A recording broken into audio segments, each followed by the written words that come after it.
이번에 뭐 포 나오고 ESFR, 건식 유수검지 장치, 부속 실제형, 그다음에 물류 창고, 그다음에 이제 전기, 전압 강화,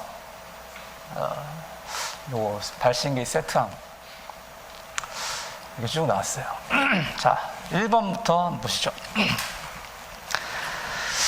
여기서 참 이게 1번 문제가 포 소화약제 공기포 혼합장치 종류별 특징을 물었어요. 그러면 딱 얘만 쓰면 더 이상 얘는 뭐 어떤 추가적으로 플러스 알파 되는 그런 게 저는 못 찾았어요. 이 문제에선. 그래서 정말 물어보는 거를 잘 써야 되지 않냐. 이 문제에선. 그리고 이게 혼합 장치와 또 혼합 방식, 이게 좀 용어가 약간씩 이게 좀 혼동이 있거든요. 그러니까 여기 포소화약제 혼합 장치라고 돼 있잖아요. 얘는 화재 안전 기준에 명확히 명시가 돼 있어요.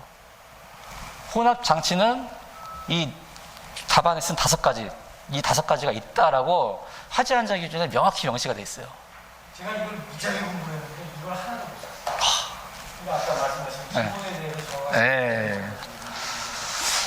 그래서 이 문제는 이거를 좀 명확하게, 좀 디테일하게 좀 써야 되지 않을까.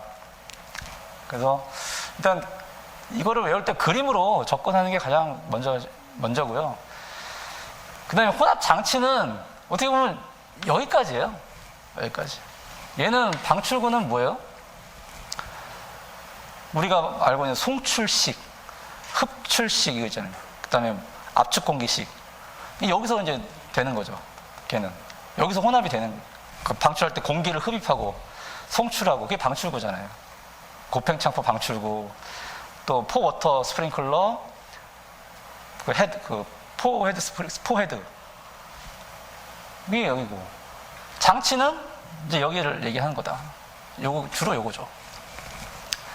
그러면 이제 기본적으로 라인, 이제, 그 화재 안전 기준은 어떻게 되냐면, 라인 프로포셔너라고 돼 있어요. 화재 안전 기준은.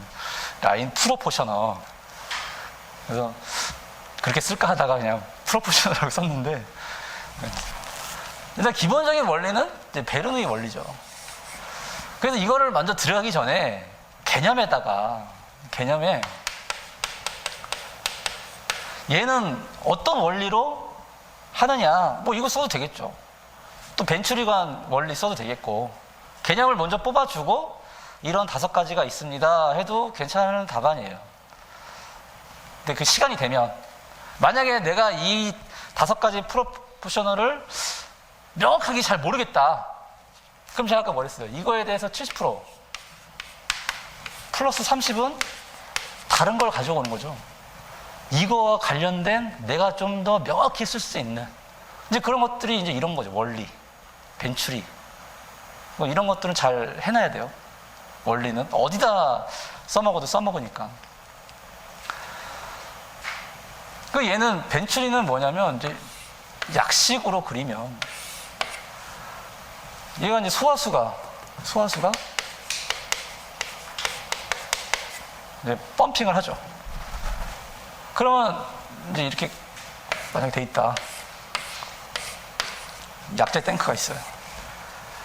여기서 동압과 정압의 차가 발생하죠. 여기서는 여기보다 V1, V2라고 하면 V2 속도가 더 빠르잖아요. V2 속도가 빠르다. 정압이 낮다. V1 속도가 얘는 느리죠. 그 대신 얘보다 정압이 높죠. 그러니까 정압이 낮으니까 얘가 흡입되는 거예요. 빨리 올라가는 거죠. 근데 얘는 정량적이지 못하다. 이게 어느 정도 빨리 오는지 그 양이 정량적이진 않아요. 그리고 여기 보면 흡입 제한 높이가 있죠. 흡입 제한 높이. 그리고 혼합 범위, 혼합 속도가 느리고, 혼합 범위도 작고 속도 느리고 압력 손실이 존재한다.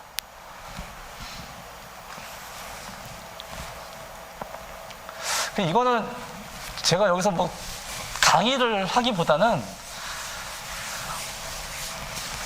그냥 그림 그리고 쓰고, 그림 그리고 쓰고. 그러니까 이건 좀 이렇게 좀 외워서 써야 되지 않냐. 어? 그리고 아까 제가 그 포 방출구에 가서 여기 이제 세 가지 얘기했잖아요. 흡출식, 송출식, 압축공기식. 그러니까 얘를 통해서 이제 예상 문제를 이제 그쪽으로 또 한번 생각해 보는 거죠. 어? 그러니까 오늘 기출문제 풀이가 이거를 풀이하러 온 게 아니라 이걸 통해서 앞으로 좀 어떤 문제들이 나올 것이냐. 그래서 여기에 좀 주목해서 송출식, 흡출식, 압축공기식 또 이제 다음번에 한번 예상을 해보자라는 거죠. 요거는 넘어가고 그 기본 아까 보면은 공기포식이라고 했잖아요. 공기포. 이 포에는요 두 가지가 있어요. 화학포가 있고 공기포가 있어요. 우리는 공기포를 이제 기계포라고 하는데, 그러니까 원리가 뭐냐면 화학포는 근데 안 쓰죠 요즘에. 이게 84년도인가? 이게 환경 영향성 때문에 이제 쓰지 못하게 돼 있어요. 오래됐죠. 그래서 이제 공기포만 쓰는데, 일단 두 개를 좀 비교하자면 이것만 간단히 보고 넘어갈게요. 이게 기계. 왜 기계포라고 하냐면 보면은 다 이 펌프가 있어요. 펌프. 다음에도 펌프 다 펌프가 있어요. 기계력을 이용한 거예요. 기계력. 얘는 왜 화학포냐? 화학 반응을 일으켜서 포핵이라는 게 있거든요. 포핵. 이 포를 만드는 핵이 얘는 CO2예요. 얘는 공기. 이 포를 만드는 그걸 포핵이라고 해요. 포핵. 그러면 CO2가 어떻게 만들어지냐면 굳이 이거 뭐 수식은 알 필요 없고 탄산수소 나트륨하고 황산 알루미늄 두 개가 만나서 화학 반응을 일으키는 거예요. 거기에 이제 CO2가 나와서 포가 형성하는 거죠. 얘는 아까 벤추리, 그죠? 베르누이 벤추리 원리에 의해서 기계적인 교반, 기계적 교반이죠. 기계적 교반으로 포를 형성시킨다. 이 정도만 그냥 알고 계세요. 그리고 얘는 어차피 안 쓰이니까.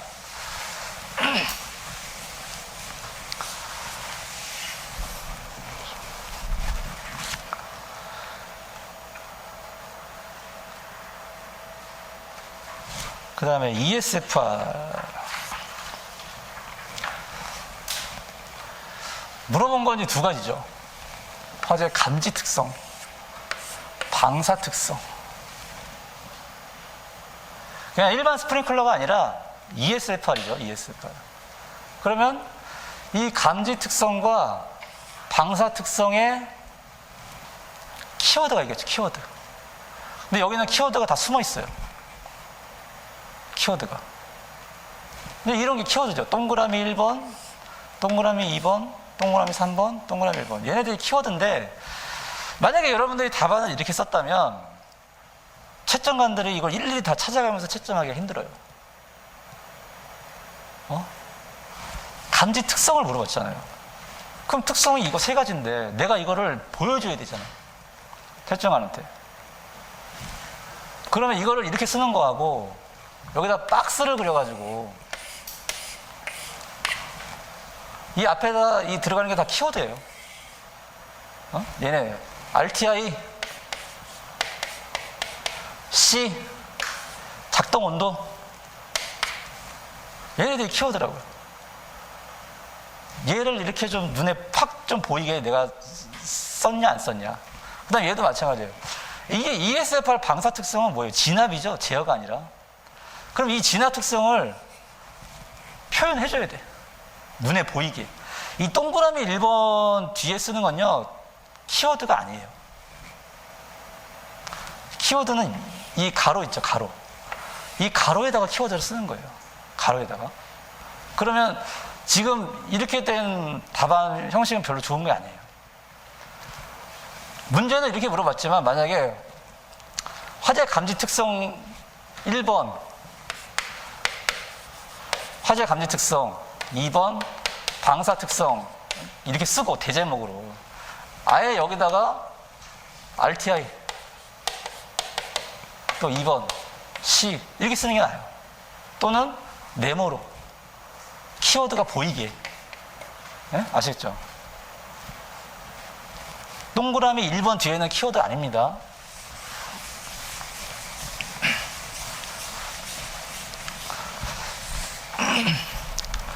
어쨌든 감지 특성은 이 세 가지가 있어요. RTI, 연전다, 작동 온도. 그다음 방사 특성은 화재 진압.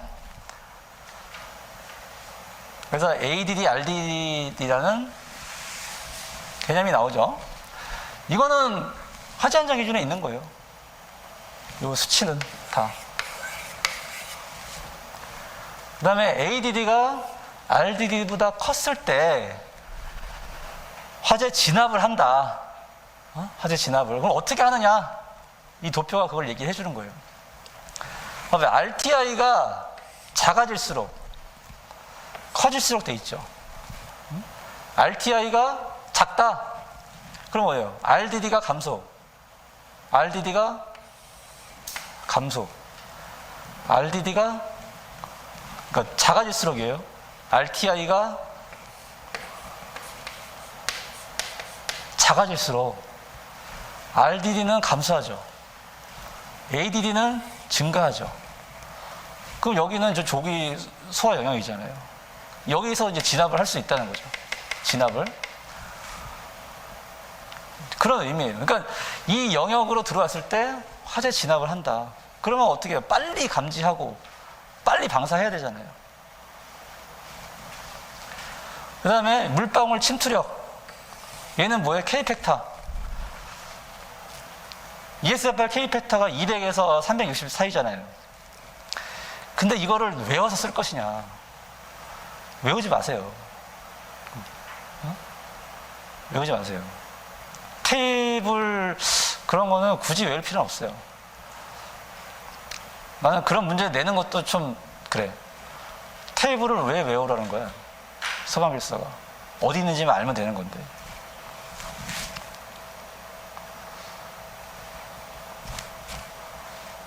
그 다음에 설치, 기준 물어봤죠, 기준.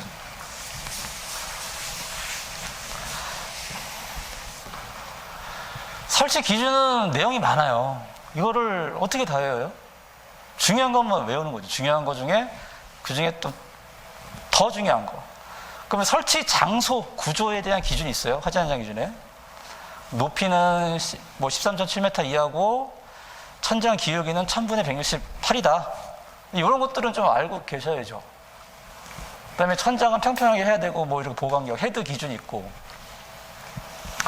이거는 뭐 외우는 부분이라, 이거를 저는 어떻게 표로 그냥 쭉 썼어요. 이거를, 그림으로, 여러분들이 그림으로도 한번 그릴 줄 알아야 돼요. 그러면은 만약에 어떤 기준을 물어봤을 때, 이렇게 그냥, 물론 얘도 정리를 한 거잖아요. 한번 걸러서 정리한 거예요, 표도. 근데 그림을 그려서 거기다가 이 수치만 넣는 거죠. 그러면 내가 만약에 채점관이라면 글로 나열식으로 쓴 거와 첫 번째 나열식, 두 번째 표, 세 번째 그림. 그럼 누구한테 점수를 더 줄까요?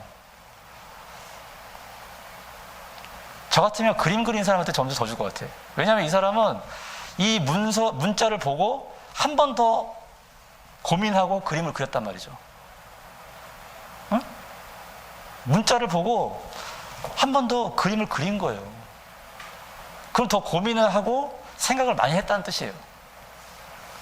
그래서 얘도 이 표도 이렇게 중요하지만 그림으로 그려서 이거 수치들을 거기다 하나씩 넣으면 더 외우기가 쉽다. 한번 요거는 해보세요. 각자. 뭐 한기구 기준 있죠. 한기구. 공기 유동으로 헤드 작동 온도 영향을 주지 않는 구조. 화재 연동 자동식 환기장치 설치 금지하게 돼 있어요. 자동식. 그러니까 보통 화재가 나면 이 연기를 빼준다고 이게 좀 열어요. 그럼 ESFR이 동작을 못해. 그럼 늦게 개방이 되면 이미 다 탄 다음에 개방이 되는 거죠. 그래서 얘를 중요해요. 이거 진짜 환기장치. 그래서 만약에 환기장치를 설치할 경우 최소 작동온도 180도 이상에서 동작하게 해라. 이런 게 있어요. 그 다음에 뭐 저장 물품 간격 있고, 이거는 뭐 K팩터겠죠. K팩터. 이건 시간 60분. 그 다음에 건식은 불가하다. ESFR은 무조건 습식이다. 그러니까 이게 특징적인 것만 이렇게 딱딱딱 집어서 그것만 가져가고 이 기준을 다 쓸 필요는 없는 거예요. 그 다음에 설치 제외 기준은 얘를 뭐 주의사항에다 넣어도 되죠. 주의사항에. 여기다 이제 설치하면 안 되고, 사리위험물 안 되고, 특수가연물도 저는 이거 어떻게 했냐면 사류타 종섬 속도라고 했어요. 사류타 종섬 속도. 여기는 안 된다. ESFR. 사류타 종섬 속도는 설치하면 안 된다. 그 다음에 주의사항. 지금 여기 표로 있죠, 표로. 이게 키워드예요, 앞에. 이게 키워드. 얘를 이렇게 해도 돼요. 가로 1번, 가로 2번, 가로 3번. 키워드를 쓸 때. 저렇게 해도 되고, 이렇게 해도 되고. 좀 더 여러분들이 눈에 잘 띄는 방법. 그거를 한번 선택을 해서 해보세요.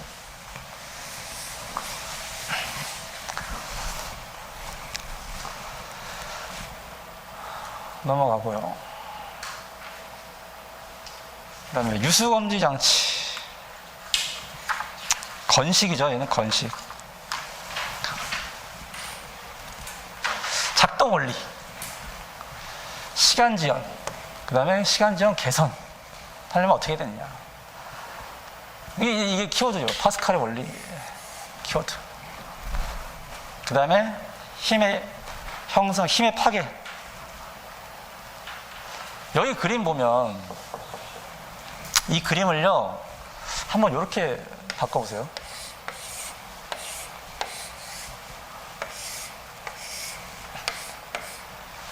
이게 A2 그죠? F2 얘가 A1 F1 얘를 이렇게 잡아가지고 이렇게 늘리면 이렇게 되겠죠? 얘를 이렇게 꺾어가지고 밑에서 이렇게 되죠, 그림이. 근데 이 안에 지금 얘는 뭐가 있어요? 비압축성 유체가 있는 거죠, 이 안에. 그 얘를 누르면 이 모든 면에 똑같은 압력이 작용한다. 이게 모든 면이라고 돼 있어. 어디? 모든 면. 근데 모든 면에 똑같이 작용하는데 이게 그냥 모든 면이 아니고 단위 면적이죠. 단위 면적. 단위 면적에 똑같은 힘이 작용한다. 단위 면적에 똑같은 힘. 이게 압력이잖아요. 그죠?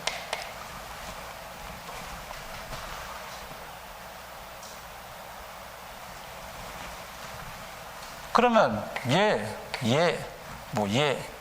다 압력이 같아요. 단위 면적도 압력이에요. 그냥 압력이 아니고. 그럼 만약에 이걸 미는 압력과 얘를 미는 압력이 면적이 다르잖아요. 압력이 같을 수는 없는 거예요. 단위 면적도 압력이 같은 거죠. 그랬을 때 1차 여기 이게 좀 헷갈리는 게 뭐냐면 여기에 P를 써놓고 여기도 P1이라고 해요. P1. 여기 P2. 여기는 이 안에 이게 누르는 P1, P2라고 여기다 설명해 놓고 또 여기 P2, P1 이렇게 써버리니까 얘가 되게 헷갈려요. 여러분들이 공부할 때. 그래서 이 P1, P2 여기는 빼버리고 얘를 이렇게 쭉 잡아 늘려가지고 이렇게 쭉 돌려서 이렇게 한 다음에 얘를 붙인 거예요. 이 그림을. 면적이 여기 A2, 여기 A1이잖아요. 그죠? 그랬을 때 P1, P2로 보세요.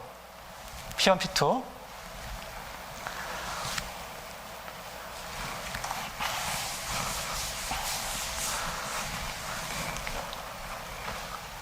그러면 얘는 얘와 얘의 힘이 같은 거죠. P1의 압력과 P2의 압력이 같아요?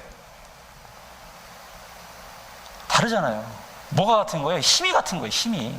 우리는 모든 표현을 다 벡터로 해요, 벡터. 벡터. 이게 힘의 크기잖아요, 크기. 방향. F1의 힘의 크기와 방향. F2의 힘의 크기와 방향.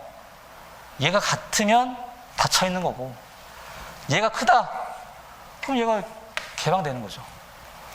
그래서 F1, F2가 같다? P1, A1, P2, A2가 같다라는 거죠. F는 P, A잖아요. 수계에서. 참고로 이 힘을 유체에서는 세 가지로 표현해요. 세 가지. 뭐예요? 압력 에너지, 그다음 위치 에너지, 그다음에 이거 수계 P, 압력, PA. 그러니까 우리가 알고 있는 MA, MG, PA 뭐 이렇게 표현한다는 거죠. 여기다. 그러니까 이게 얘네들이 다 베르누이에 들어가는 거예요. 베르누이에. 근데 여기서는 뭘로 이용했다? PA로 이용했다. PA. 그러면 P2가 어떻게 돼요? 여기서 얘가 크다. 여기죠. 그럼 P2는 작죠. 그 이 면적을 키우면 키울수록 이 공기압은 낮아지겠죠. 면적을 키우면 키울수록. 파스칼의 원리가 그거예요.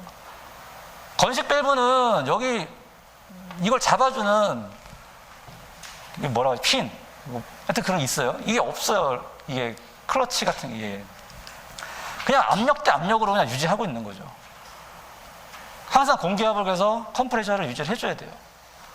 만약 컴프레셔가 고장났다 들리겠죠.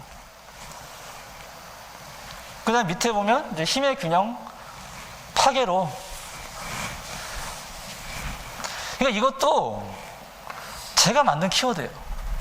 키워드. 그러니까 키워드를 여러분들이 책에 나와 있는 어떤 거를 딱 정형화시키지 마세요.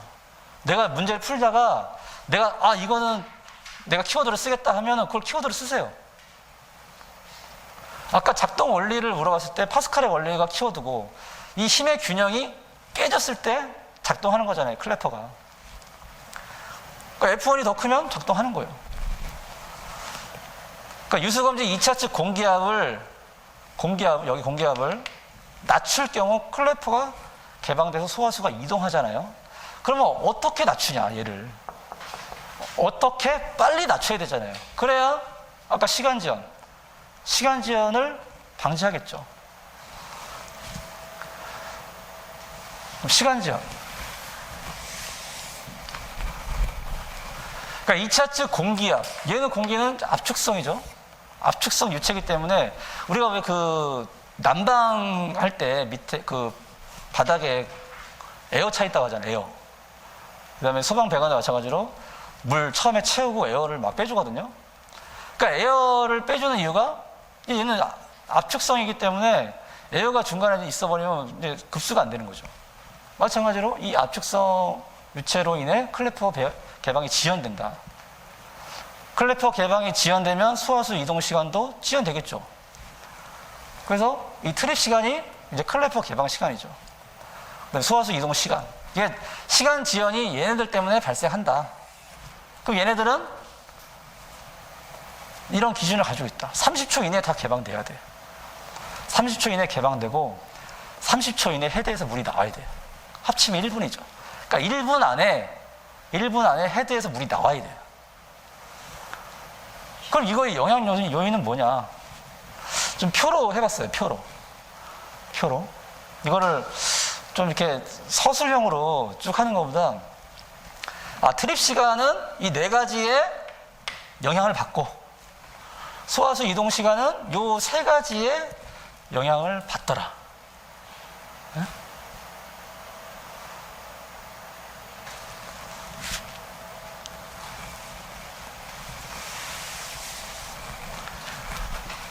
그럼 여기다가 우리가 뭘 설치하죠?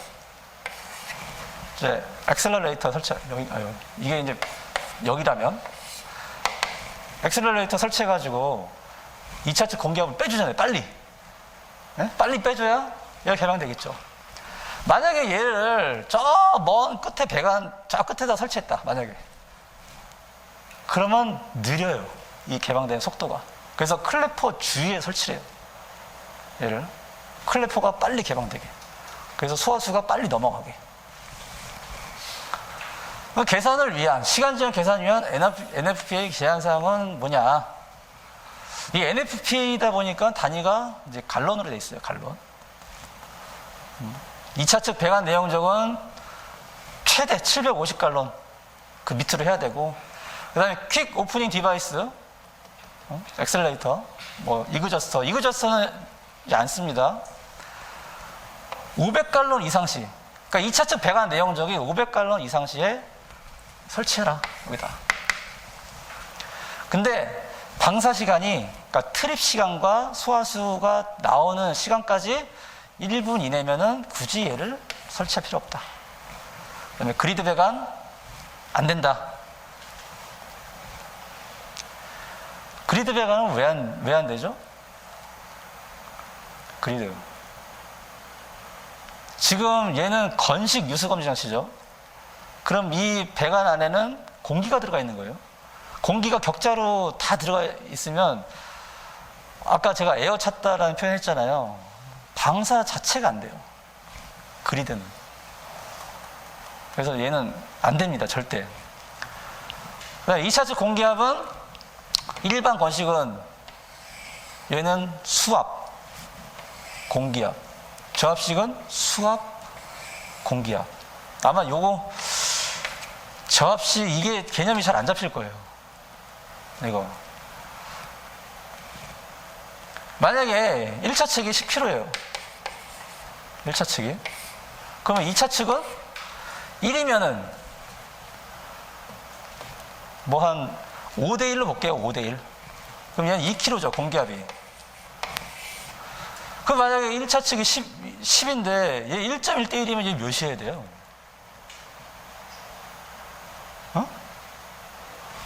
9kg로 볼게요. 9kg. 9kg 가능해요? 2차 측 공기압 얘를? 불가능하잖아요. 불가능해요. 근데 이거를 국내에 이런 이론을 도입한다는 건 뭐냐면 미국하고 우리나라랑 이 문화 차이를 몰라서 이제 그런 건데, 미국 같은 경우는 건물들 대부분 1, 2층 땅이 워낙 넓다 보니까 1, 2층 건물들이 많아요. 대형 건물들이. 1, 2층 같은 경우는 1층에 기계실을 설치하고 2층에 1, 2층에 건식 배부를 했을 때 가능해요. 그러면 1차 측에 10kg까지 필요가 없어요. 2층까지 내가 물을 뿌려주는데 10kg가 필요가 없다고. 그냥 3kg만 해도 되고, 헤드에서 1kg만 나오면 되니까 2.5kg만 해도 되는 거죠. 그러면 1.1대 1이 나와요. 그죠? 그러니까 이 저차압식이 우리나라를 가져와서 10대 9 이런 개념이 아니라는 거예요. 아시겠죠? 그거는 참고하시고요.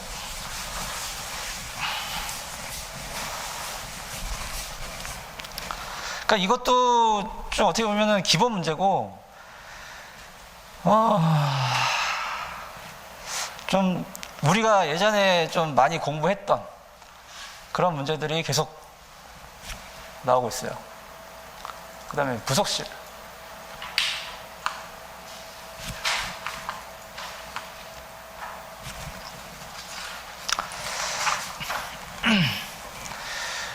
여기 답안에서는 딱 물어본 거 쓴 거예요. 이제 화재안전기준과 NFPA 비교했고, 그 다음 밑에 문제적 계산사항을 썼어요. 어떻게 보면은 요즘에 문제들이 출제가 이렇게 되죠. 1번, 2번, 3번 막 이렇게 나온단 말이에요. 그러면은 여기서 더 추가해서 쓸 필요는 없어요. 이게 구분 지어서 문제를 냈다면. 만약에 구분 짓지 않고 25점짜리가 그냥 한 문장으로 쭉 나왔다. 그러면 이제 사선으로 끊어가지고 개념 잡고 막 이렇게 나가겠지만, 이렇게 문제를 이런 식으로 끊어서 줬다면 그냥 다이렉트로 써도 돼요. 다이렉트로. 이거를 굳이 저 먼 데서 막 뭘 끌고 와가지고 이걸 맞추려고 안 해도 된다는 거죠.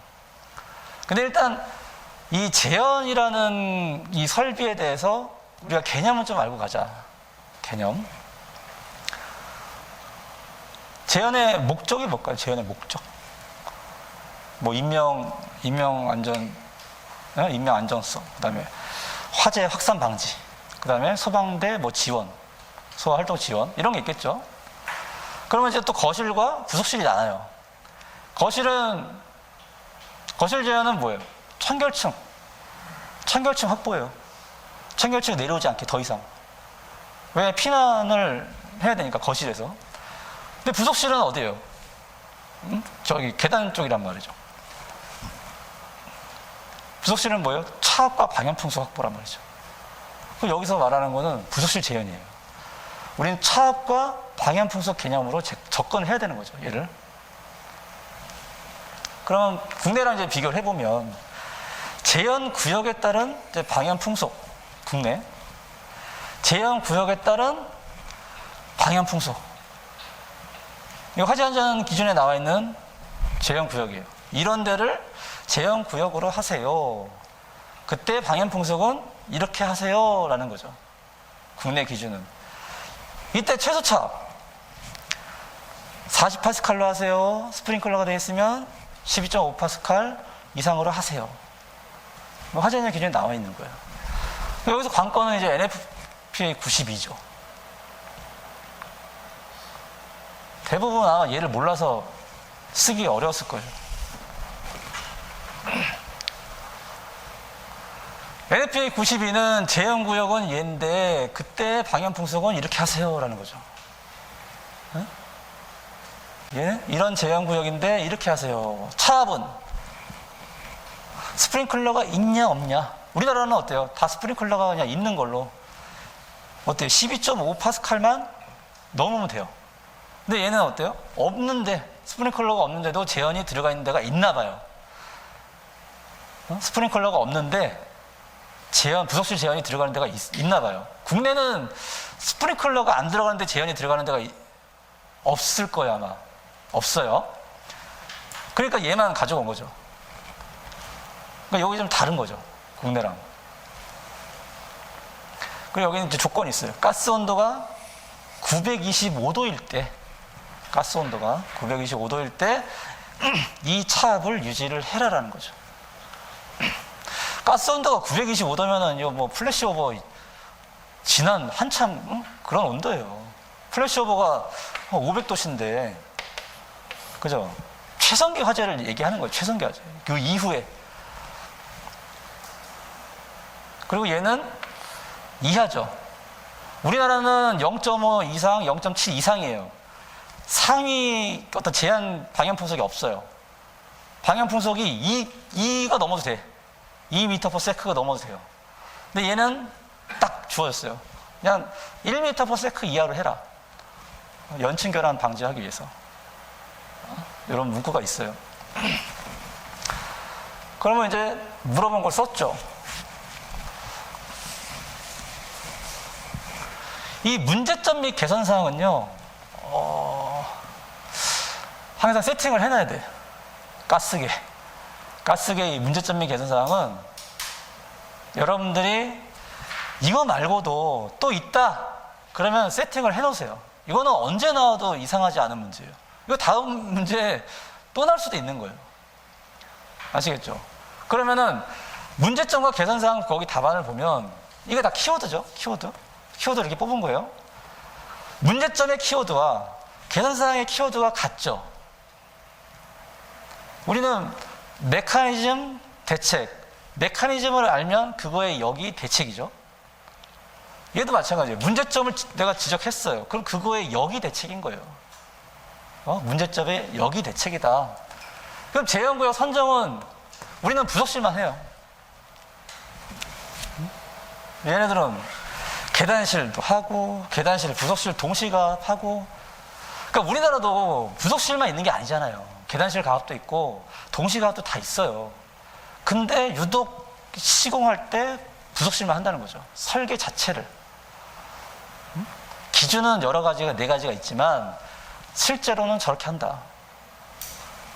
그 다음에 차압, 아까 했죠. 최소차압 40파스칼, 12.5파스칼.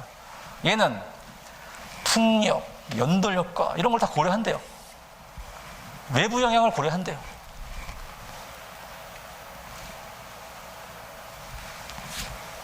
그 다음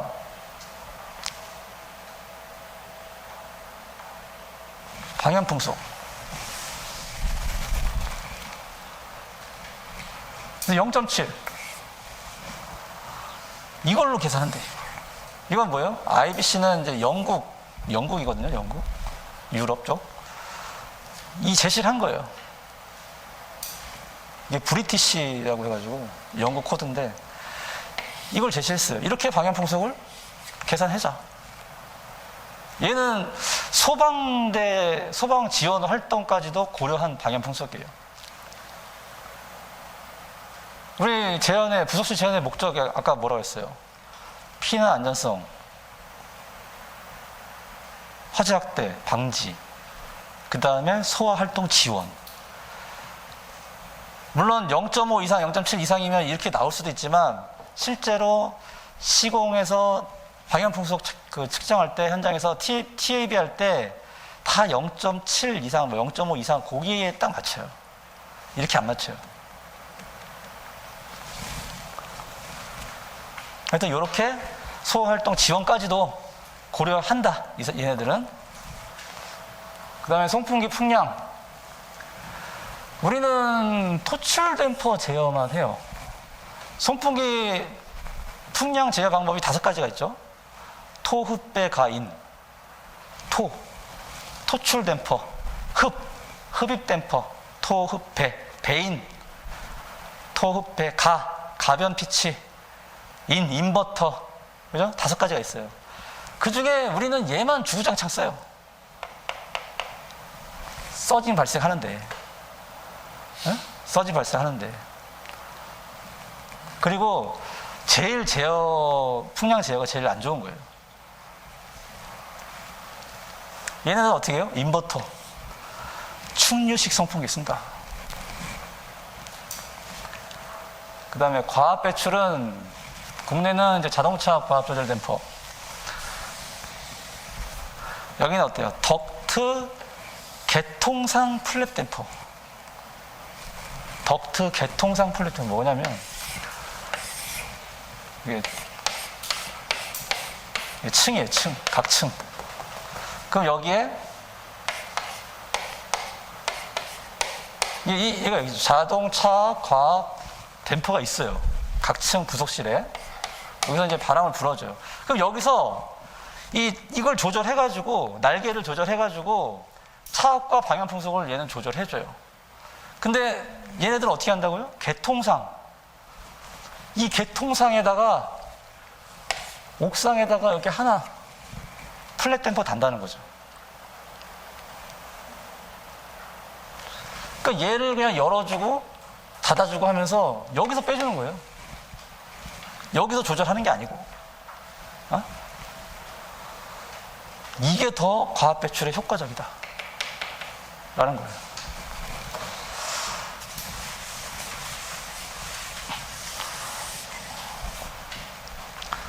그래서 이런 문제점 및 계산사항은 좀 항상 세팅을 좀 해두시고요.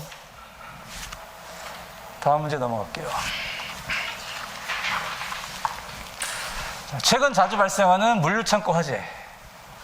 화재 확산 원인과 개선 방안. 이게 이제 메커니즘 대책인 거죠. 딱 전형적인. 화재 확산 원인. 어떤 메커니즘으로 인해서 화재가 확산되는데 그거의 개선 방안은 뭐냐?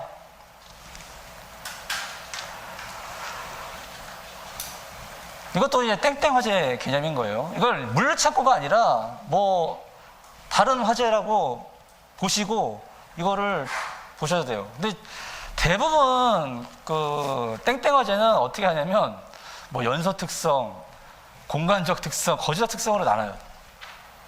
다 그렇게 배워. 근데 과연 그렇게 쓰면 차별화가 될까?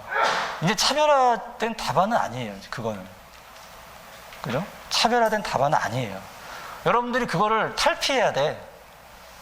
거기서 탈피해야 돼요. 그래야 남들하고 차별화시킬 수 있는 거예요. 근데 여기를 한번 보자고요.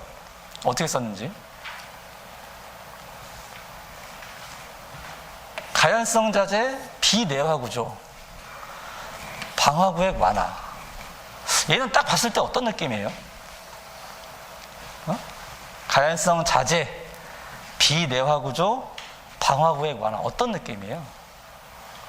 딱 건축적인 느낌 아니에요? 건축적인 느낌. 그 다음에 밑에를 보면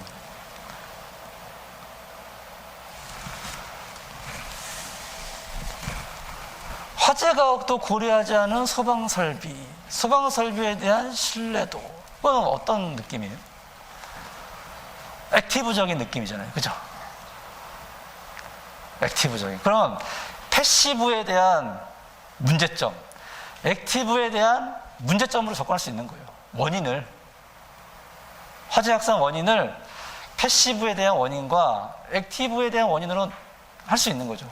그거를 그냥 가로 1, 2, 3, 4로 했는데 이걸 여러분들이 이런 식으로 나누는 거예요. 그럼 대책도 마찬가지죠. 패시브에 대한 대책, 액티브에 대한 대책으로 쓸 수가 있는 거죠. 그럼 다시 위로 올라가서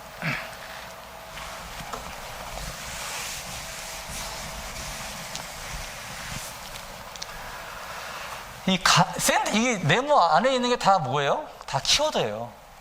키워드. 이거는 여러분들이 만드시는 거예요. 이게 정답이 아니에요. 이거는 제가 만든 거고 여러분들이 생각해서 이게 문제가 있다? 그러면 또 여기다 넣는 거예요. 또 여러분들이 생각할 때 이게 문제가 아닌 것 같아. 그럼 빼세요. 근데 제가 볼 땐 샌드위치 패널, 이 물류창고는 다 뭘로 줘요? HBM 구조예요. HBM 구조.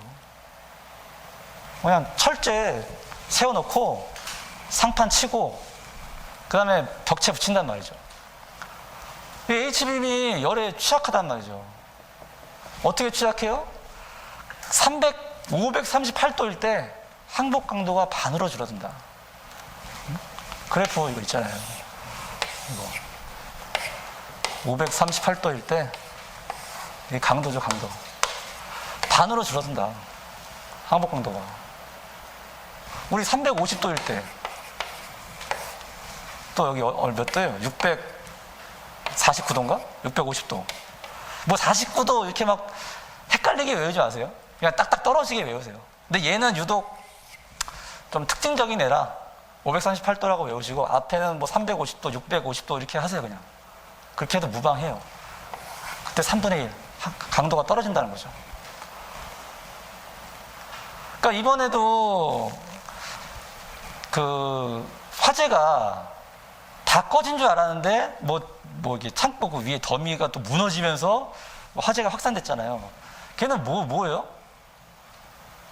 여기서 없어요. 화재가옥도를 고려하지 않은 거죠.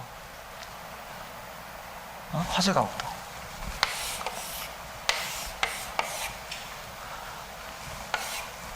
얘가 뭐예요? 얘가 화재가옥도죠? 얘가 화재가옥도. 그러면 이 전체적인 이 면적은 뭐예요? 화재 사이즈, 화재 크기. 화재가옥도는 왜 해석을 해야 되는 거죠? 이때 최고 온도, 열 방출률이 얼마가 되는지 알아야 표준온도 시간곡선 밑에 있는지, 표준온도 시간곡선을 넘어가는지 알 수 있단 말이죠. 이걸 계산해야 되는 거예요, 화재각도를. 근데 우리 물류창고는 다 시방위주 설계한단 말이죠. 그냥 정해진 대로 ESFR 하고 물류창고 13.7m 이하하고 그냥 매뉴얼대로 해요, 설계를. 근데 이 안에 들어가는 제품, 뭐가 들어가는지 몰라, 설계하는 사람은.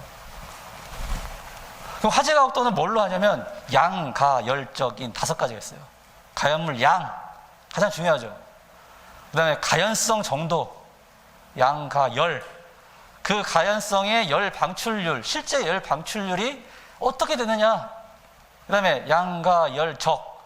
적재 높이. 이번에 이 물류창고가 엄청나게 적재를 많이 하잖아요. 그리고 그 안에 들어가 있는 게 뭐예요? 다 비닐, 포장지, 박스, 이런 거란 말이죠. 그럼 양과 열, 적, 인, 인화성 유무. 이제 이런 것들로 화재 각도를 고려해야 된다. 이제 계산사항에 이제 문제가 이제 화재 각도를 고려하지 않은 거죠. 그러니까 얘를 고려하지 않은 소방 설비 ESFR을 설치해봤자 적응성이 없다는 거예요. 응? 적응성이 없다. 방화구역 완화는 뭐예요? 특히 크게 이 2가지죠. 그 이번에 쿠팡 물류창고가요, 이 바닥 면적이 3,000평이 넘거든요. 그러면은 한 10,000제곱미터 정도 돼요. 10,000제곱미터. 그러면 우리는 방화구역 할 때 1,000제곱미터마다 방화구역을 한단 말이죠. 그러면 이 10,000제곱미터를 다 완화해 준 거예요. 1,000으로 다 잘라서 구역을 해야 되는데 이거를 완화해 준 거예요. 제가 볼 때는 이게 가장 큰 문제예요. 이 화재 확산의 가장 큰 문제는 이 방화구역이에요. 얘도 문제지만 만약에 얘를 제대로 방화구역만 했다면 HB 구조라 해도 확산이 안 될 거 아니에요. 이 완화가 문제라고, 완화. 그리고 지하주차장, 얘는 어때요? 방화구역 해요? 전혀 안 하죠, 전혀. 이 기준 때문에 지하주차장 방화구역이 전혀 안 해요. 모든 뭐 빌딩, 아파트, 저기 롯데타워 방화구역이 전혀 안 돼 있어요. 만약에 지하주차장에서 화재가 났다. 여기 더군다나 지하예요. 소방대가 진입 가능할까요?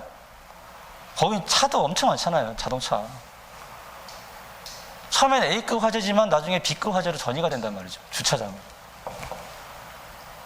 그러니까 이런 것들을 여러분들이 고민을 하고 생각을 하고 있어야 돼요. 여기는 단순하게 한두 줄 썼지만 이거를 확장을 쫙 해야 된다는 거죠. 확장.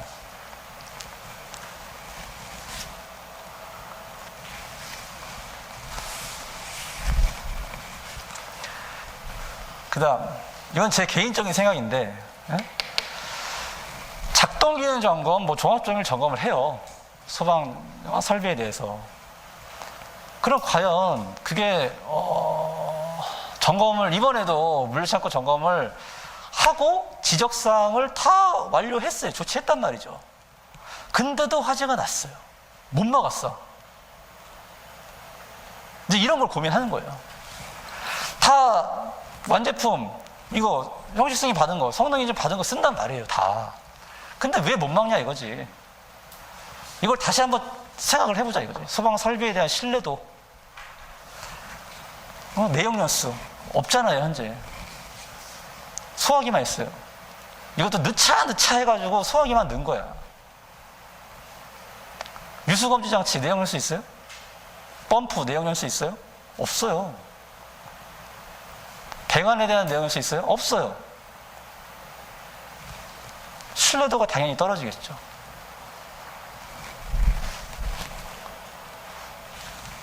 그러니까 이런 문제 있잖아요. 문제점 및 계산사항 문제.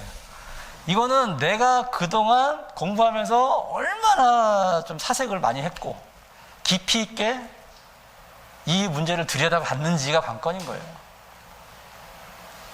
가스계 부속실인데 뭐 주차장 방화구역도 나오고 그렇죠? 되게 막 광범위하잖아요. 그러니까 이런 것들을 좀 공부하시면서 자꾸 링크를 시키는 연습을 하세요. 링크. 그러니까 이거는 하루아침에 안 돼요. 하루아침에 안 되고 좀 고민을 좀 많이 해야 됩니다. 그래서 이거는 넘어갈게요. 그 다음에 이제 마지막 문제.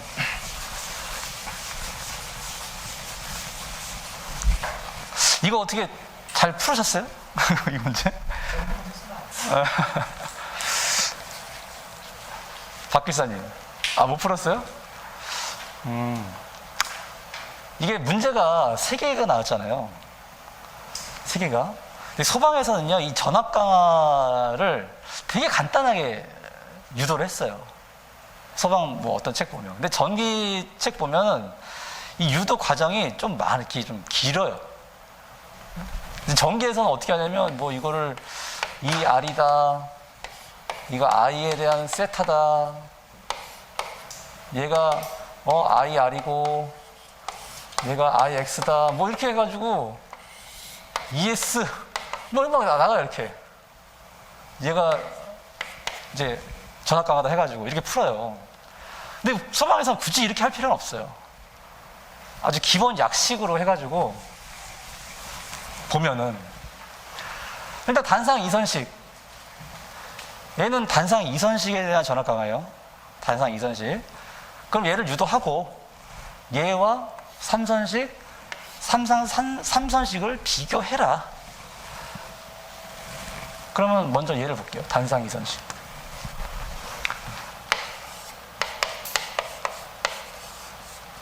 기본식이 이거예요. 기본식. 분필.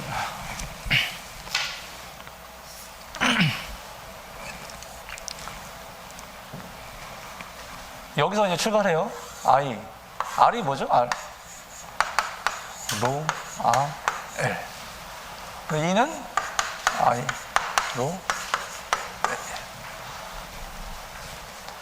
L. 고유저항이고, 면적, 길이, 전류, 이게 나오죠.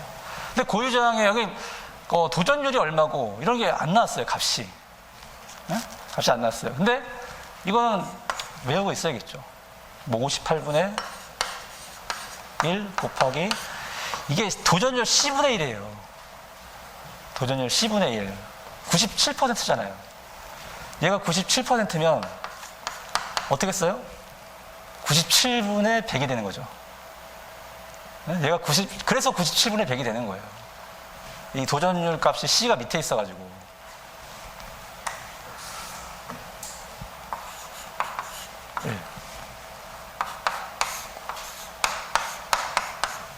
얘를 계산하면요, 한 56분의 1 나와요. 얘가 0.0178이라고 나와요. 얘가. 그러면 단상 이선식이면, 이거 다르네요? 응? 왜 다르죠?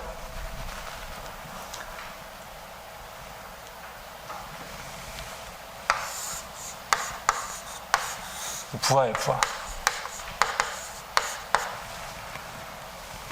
여기서 전압을 걸어주고 전류가 이렇게 흐르죠. 단상 이선식은. 단상 이선식은 갔다가 온단 말이에요. 그래서 두 선에 대한 전압 강화를 고려해야 돼. 그래서 여기다 곱하기 2를 하는 거예요. 하면 저렇게 나와요. 단상 이선식은. 근데 전압 강화의 기본식은 얘잖아요. 그래서 이걸 계산하면 A분의 0.0178 LI가 나온다. 이건 한 선에 대한 전압 강화고, 얘는 돌아서 나가니까 두 선에 대한 전압 강화를 고려해서 2를 곱해준다. 그 의미예요. 그러면 단상 이선식은 얘가 됐어요. 그럼 얘는 어떤 선에 전압 강화로 쓰이느냐?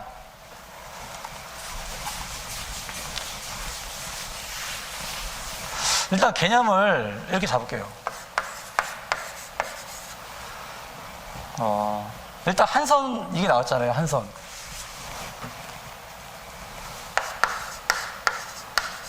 단상 3선식.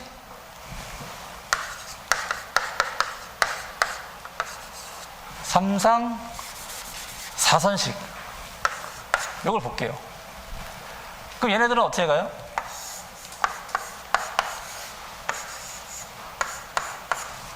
얘가 이제 전압이 와서, 얘는 중성선이죠. 중성선에는 전류가 안 흘러요. 중성선엔. 그러면 얘는 각각 요 선에 대해서만 전압각을 고려해 주면 돼요. 한 선에 대해서만. 근데 3상 4선식도 보면 상전압이 있고 선전압이 있단 말이죠. 근데 얘는 상전압을 얘기하는 거예요. 상전압. 얘 그리면 이렇게 되겠죠.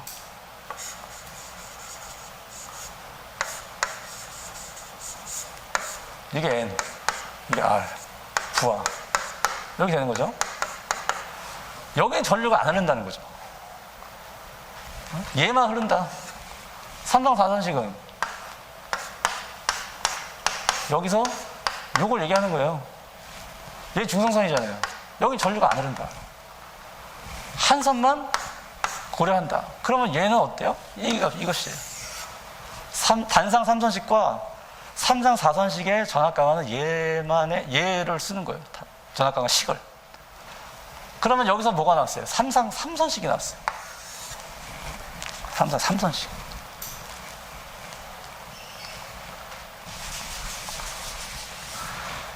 걔는 이렇게 돼 있죠.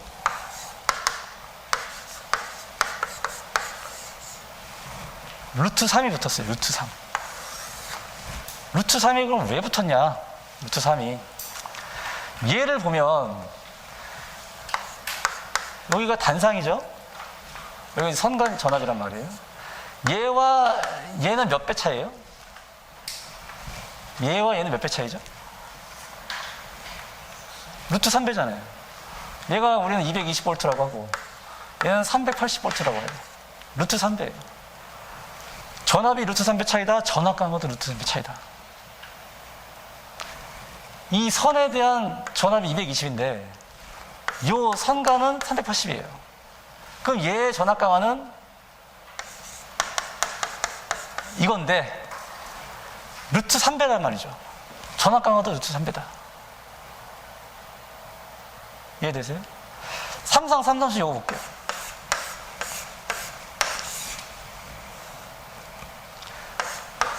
얘 380이죠. 얘 220 없어요. 네? 그럼 얘를 쓰는 거예요. 얘 전압 강화.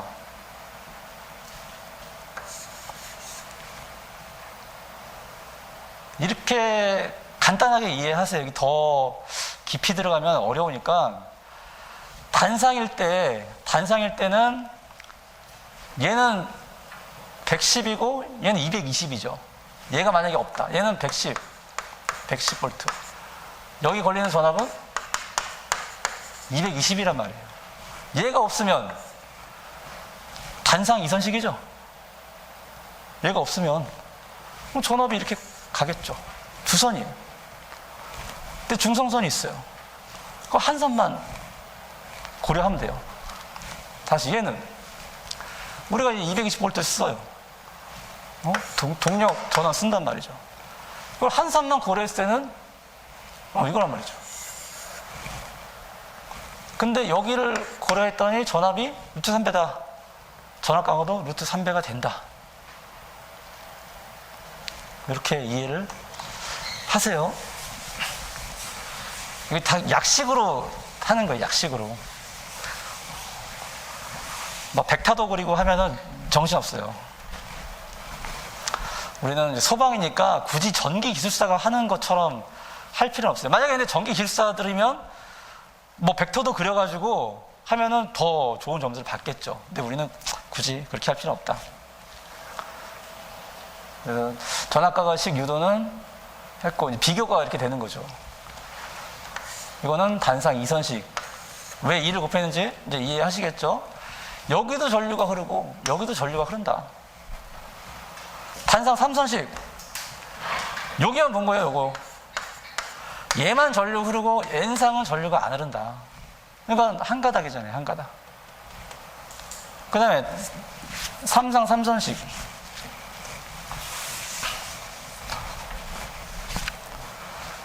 얘는 얘만 썼지만 Y결선도 마찬가지예요. 얘도 3선이잖아요. 중성선을 빼면, 어? 중성선 빼면 3선이잖아요. 얘 마찬가지로 다 전압값은 이렇게 계산한다. 루트 3배 차이기 때문에. 그래서 비교를 했어요. 그 다음에 간직이 회로, 감시 전류 및 동작 전류. 이 개통도를 가지고 왔는데,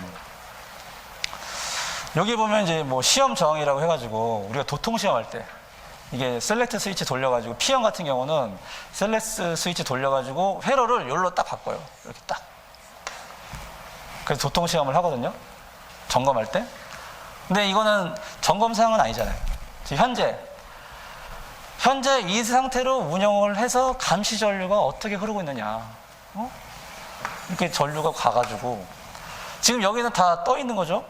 감지기가 동작을 안 했으니까 단락이 안 된 거예요. 그러면 결국 말단의 종단 저항을 거쳐서 릴레이를 거쳐서 간단 말이죠. 여기서 만약에 감지기가 동작했다. 얘는 붙어서 이렇게 가는 게, 전류가 이렇게 가겠죠. 그랬을 때 이 저항은 고려를 안 하겠죠. 근데 지금은 뭐예요? 감시 전류. 동작 전류는 뭐예요? 얘를 뺀 전류. 이렇게 간 전류. 이해되시죠?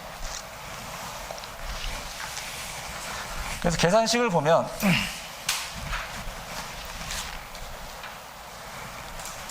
감시 전류는 아까 종단, 릴레이, 회로저항 세 가지를 다 고려한다. 그 개통도 보세요. 개통도에 처음에 24V 위에 쭉 가가지고 종단 저항 거치죠. 그 전에 이제 뭐 회로 선로 저항이 있겠죠. 쭉 저항 거치고 회로 선로 저항 거쳐서 종단 저항 거쳐서 마지막에 릴레이 저항까지 다 고려한 전류다. 감시 전류는. 그럼 I는 R분의 2니까 그거잖아요. 그리고 또 여기는 감지기가 동작할 때 동작 전류. 동작 전류는 아까 종단 저항을 고려 안 한다고 했어요. 종단 저항까지 안 가잖아요. 감지기가 딱 단락해버리면 바로 그쪽으로 회로가 연결되니까. 그러면 이제 종단 저항 빠졌죠. 릴레이, 회로 저항만 고려한다. 그랬을 때 계산해보면 이렇게 나온다는 거죠. 감시 전류, 동작 전류.